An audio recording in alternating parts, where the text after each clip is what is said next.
The scenario being played today is the 2015 Incursion.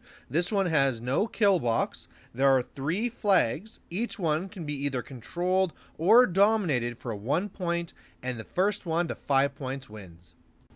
So here we are for another War Machine Wednesday, and unfortunately somebody else was not able to make it, so I'm going to be here again, and I thought let's change things up. So I'm actually playing Legion. Haven't done Legion for a while, and this will be my Thagrosh 2 list with the Archangel, because I mean, hey, let's get an Archangel on the table. Otherwise, on the other side is going to be my buddy Daryl, and he's running Scorn with Mordikaar. So this one here with the 3 flags, not really the best thing. I mean, normally I love seeing this, but with this list, not so much, but it shouldn't matter because I'm just going to get in there and kill things. So I want initiative, I want first turn. Really on this, a lot of things are running up, which is the Archangel and 6 Shredders. Otherwise, the other things are just walking up other than Thagrosh. His turn 1 then, he's really going to be putting up Hollow up onto those swordsmen. Everything's running up. Now I love that all the infantry is in the center, so I can really just jump it with all my shredders. These void spirits will be a problem, but I can magic them down with Thagrosh 2, so they're not the biggest deal. Otherwise, he has a neat package at the bottom there with Zadesh running a Cyclops and a Brute. And yeah, I mean, I'm hoping I can just kill Zadesh and ignore that whole package, because if I do that, I can really get to the bottom flag, and he doesn't have much to stop me. So that's really his turn, everything really moving up here, and now with me going to turn 2, this is clearly going to be my feet turn. So Thagrosh goes up first, he's going to magic down the Void Spirit, he's going to put up Manifest Destiny, and then, yeah, pop feet, and it's Shredder time. So these Shredders are going to be charging up here, the ones in the front, because I mean, with going for Rabid and charging, I mean, you go from 6 to 8 to a threat range of 11, so a lot of these charge in, but Hollow also gets tough, and he was starting to make tons of tough tests. So that's okay. I mean, they're going to end eventually. Otherwise, the other Shredders on the end, they're just going to go Rabid and run. Same things on the other flank, Rabid and run. That's going to be really all of them. I thought of putting one up by the top flag, but I don't think I really need to, because I'm just going to have to deal with losing a few, and then Thagrosh can magic him later. Either way, now the Archangel is going to try and shoot down Zadesh. I get D3 plus 1 shot, and I only get 2 shots. That's okay. I'm boosting a hit, hoping to get some critical. I don't light him on fire. He takes 1 hit, shield guards the other, and so that's really it. So I go up, I put up Spiky Growth, and now this is the feet part. So one of the Shredders comes over here to finish Zadesh, but unfortunately misses. So that's unfortunate. But now this is really Shredder time. The Shredders are going to go after the Swordsman, and they're just going to go and really do lots, right? I'm rolling 4 dice to hit, drop 1, and I do okay. However, again, tough test. And so whereas I thought I'd be killing all the swordsmen and then getting into him, that just, like the guys in next rank there, no, I'm stopped here. The Harrier is on my flag, so if he doesn't contest it, I'll score there. But now we're on to his turn, and he has like 15 Fury because of Hollow. But yeah, interesting times. So first thing is going to go in is his swordsman attack. They do a little bit of damage. Next, these guys are going to go. They don't actually get that much in. A lot of them were too close to really get charge attacks. I think it could have been a little bit more careful, because I mean, with reach attacks, you can really make things work. But in the end, he doesn't actually kill very much. I think he killed 1. A lot of them were damaged. And then after this, they make room so that the Despoiler can charge through. Because, I mean, the spoiler wants to get in there and do its nasty thing. So, I can't remember if he's going to the bottom or the top, but at the top there, you can see how the Void Spirit went. And the Void Spirit is now on the top flag, so he'll be scoring there. Otherwise, the Brute is going to be coming up here and attacking me.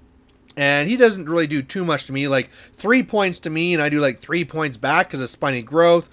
He's going to be contesting this flag. Not that I really put the archangel on it. Some bad placement by me. But otherwise now, now he's just kind of looking a little bit more at the top, because now he's going to be going with Mordikaar, popping his feet, and really killing off his swordsman to do these little purges onto me, which, I mean, I love it because it gets rid of the rest of his swordsmen, but also kind of damages more of my shredders, kills a few more of them too. Now, he is going to be, after this, coming in here with the Despoiler. Now, normally the Despoiler can kill living warrior models and turn them into more Void Spirits, but the problem for him is that, and the reason why I took this list against him partially, was that these are not warrior models. They're beasts. So he doesn't actually turn them into Void Spirits. So that's now fantastic. He's in a spot now where we're going to each score on our own flags. My Carnivian should be able to take out his Despoiler, and then I'll be able to score again on the middle and the bottom. Maybe I can magic off the Void Spirit, but right now I'm just doing all of my frenzies. Of course, all the shredders all fail. They attack and they kill some things. So, I mean, why not? You know, little extra attacks. It's just really part of the way that this feat goes. So, unfortunately, though, when I measure to the Void Spirit at the top, I see that moving and casting the spell won't be in range. And I can't really charge anything because I don't really have a lot of throwaway models in this list.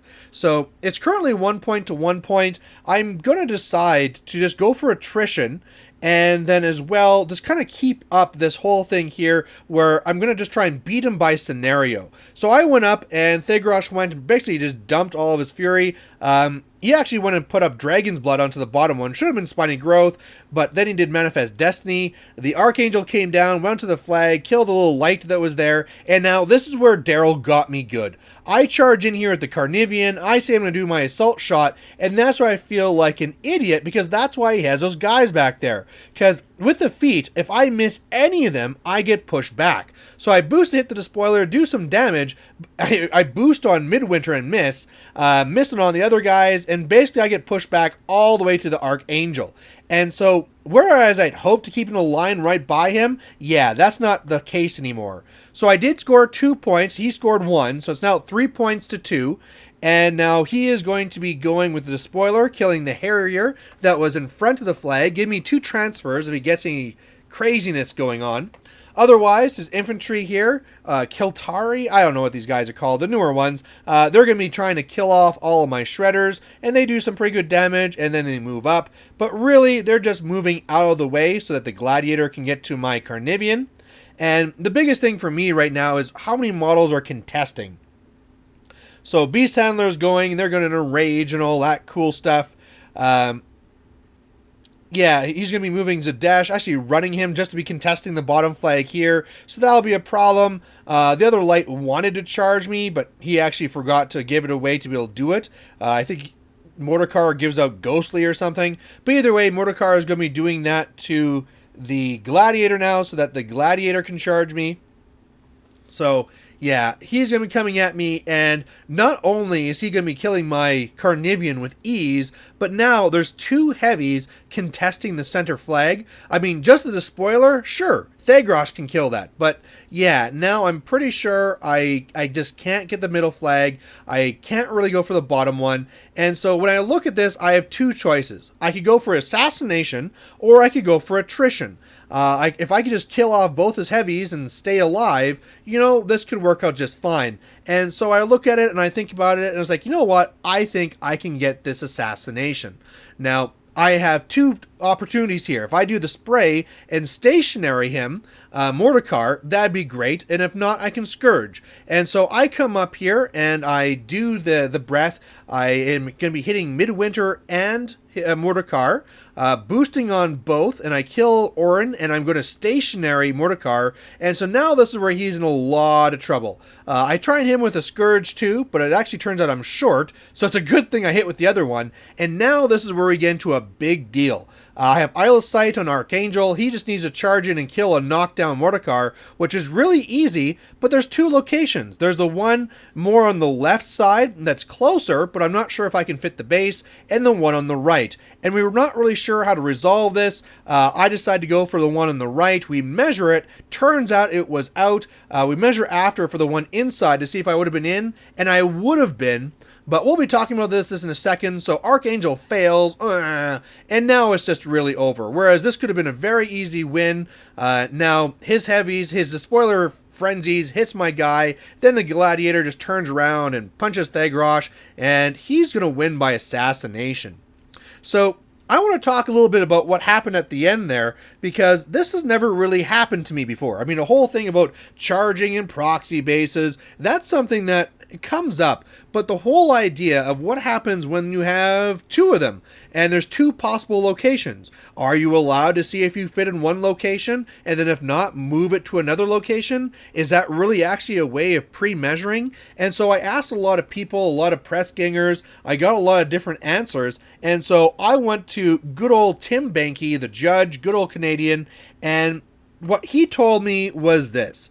When you charge, you have to pick one of those locations, attempt to place without measuring distance. Then you can adjust, lock in placement, measure the distance, and then resolve the charge. So I asked, okay, for that adjust part, does that mean I could have gone for the first one, and then if I didn't fit, adjust to the farther one, even though this is like 6 or more inches away? And he said yes. So knowing that, had we played it correctly, I would have charged to the closer one, killed Mordikaar easily. But the biggest killer here, guys, is that I went for the second one. I placed it down and I measured, and then once I measured, you can't move that base anywhere. And it turned out that distance was farther than the Archangel could charge, and that was it. So either way, you know, hey, I lost the game, but I learned something new. So hopefully you guys enjoyed it, and don't make that same mistake. So thanks for watching, guys, and I'll catch you later.